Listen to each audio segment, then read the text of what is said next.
Hey guys, it's Tiny Tom Logan back with another video for you, and today we're going to be taking a look at the Fractal North. It's a brand new case from them and it has a very Scandinavian feel to it because this is actually real wood.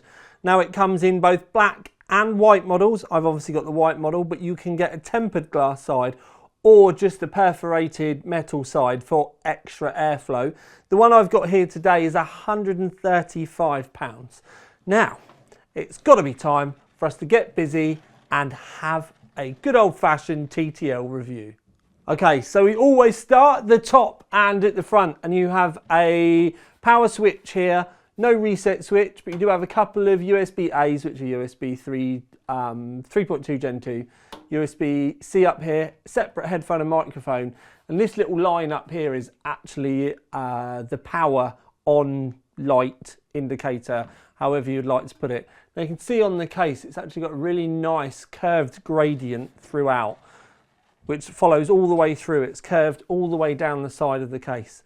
Now you can see the meshed area on the top, and at the back you can see this leather tab which you pull to release the roof panel.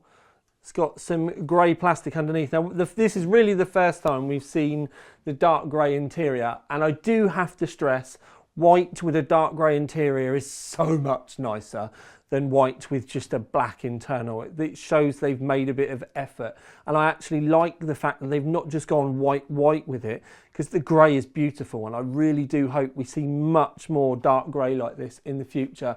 I was a bit of an advocate of white in the past, like white everything, but I do see a place for grey like this in the PC industry moving forward. Right, so offset 120mm mounts, but you can see all the other mounts up here in the top, so you can put 140s in and everything as well. So lots of fan choices in the roof, but a maximum of a 240 radiator up there if you really wanted to try and shoehorn stuff in. But while we're round the back, I'm just going to come down so that you can see that this style of the cuts on the roof does actually follow down into the back where you would be able to mount fans. But while we're down that low, do just want to show you quite how easy it is to release the roof panel. It's just not difficult, and sometimes with cases it is actually really hard, and this one just isn't. Spinning the case around at the front, you literally just pull the bottom out to be able to release the front panel. Now as you can see, you've got the wooden inserts on the front like that, but there is mesh around the back, which is a removable, cleanable dust filter, but still very airy, so you can kind of see what's going on. Now the fans on the inside, they are 240mm fans, but you can put 120s in there if you want, and you can put 3 120s in total in the front if you want. More look of the grey internals, which, like I said, I really like. But I really do love the wood that they've used on this, because it's just got such a classy Scandinavian feel to it. It just makes me feel like this is a very grown-up, well-designed, I want to call it a piece, almost like it's a bit of furniture, because it is really, really nice. Now some of the bits on the inside are a little bit basic, but we'll get to that in a minute. Round the back you have a clip for the dust filter for your power supply, which again is really easy to fit, because that's the first time I've removed that and I managed to get it straight back inside. Round the back you can see some grommets here for the front I/O cables. The two 140mm fan cables come through this as well.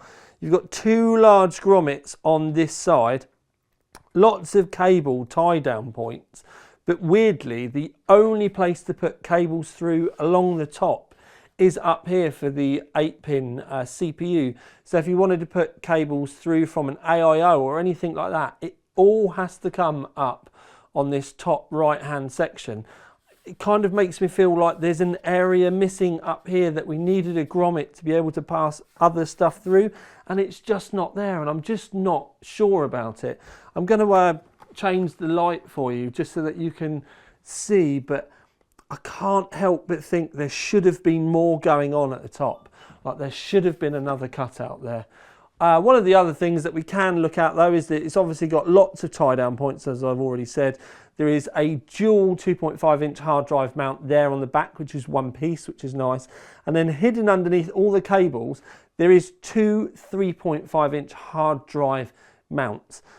But weirdly, because they're not stacked or anything, it does give you better airflow for things to be able to pass across.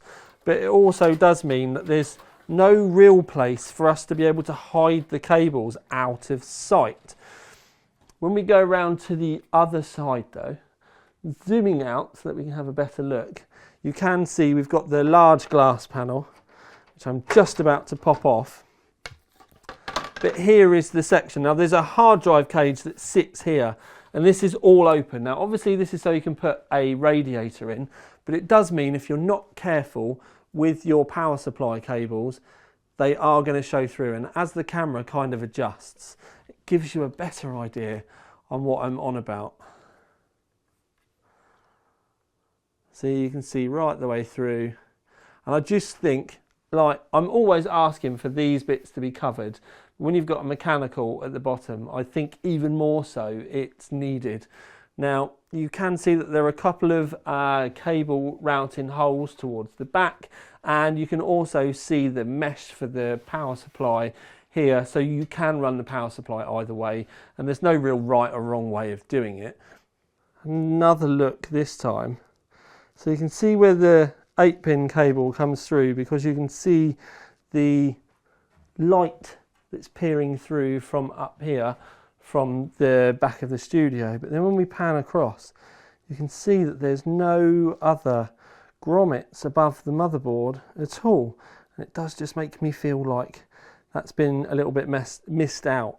Now, as you can see, you've got the large section round the back of the case, which is lots and lots of mesh. It doesn't come with a fan fitted, but you've obviously got options there that you can plonk whatever you want there pretty much.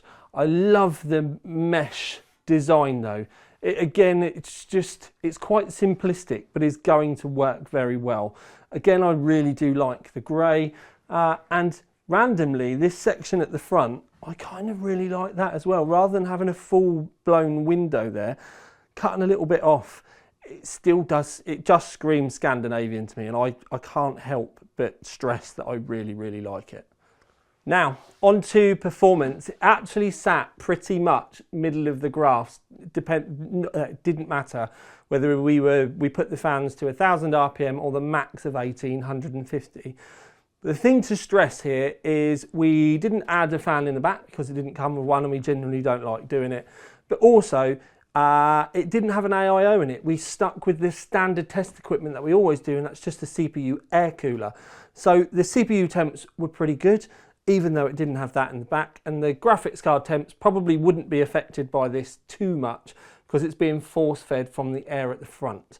But if you were to put an AIO in the roof or something like that, that's going to aid airflow through the case, and temps will probably drop even more from the graphics card once you start doing that. So considering that, I actually think it's performed very well. £135, it's actually not bad for what I would call a well-designed case, and not anything cheap and tacky. And I genuinely do think this is a very grown-up feeling case. This would fit so well in a modern feeling room, and if you choose the right components to go inside it, you could easily tune this to be a very silent system too. It's obviously not designed to be quiet, it's just an aesthetically pleasing rig which you could swing either way with basic components that look very pretty, or even just going down that gamery kind of route. Plenty of room for graphics, plenty of room for expanding into water cooling if you want, and I do think if you were careful about the componentry, you could easily get a 240 and a 360 in this, and maybe hide the reservoir and a radiator underneath the power supply cover. But I have to admit, if it was me, I'd actually probably want to be cutting this power supply cover off, top off, exposing the power supply underneath, and then putting some funky water cooling stuff within sight in the bottom. Yes, you'd have to get your Dremel out, but hey, that would be a job for a Saturday afternoon. So, highly recommended by me. I love the aesthetics, I love the Scandinavian feel, and the fact that the performance was kind of middle at the graphs with this price point and this aesthetic, I don't personally see as being a bad thing. By the time you've added your extra bits inside it, I think you're going to be more than happy with your purchase if you end up buying it. So, for now at least, this has been the Fractal North. I have been Tiny Tom Logan. Please remember to like, subscribe and comment. Thank you very much for tuning in. Out. Love you, sis. I forgot to say ding. So there's the ding. And we were saying festive. So today is, we've had mince pies. Stollen. Let's have some stollen together with a nice hot cup of tea.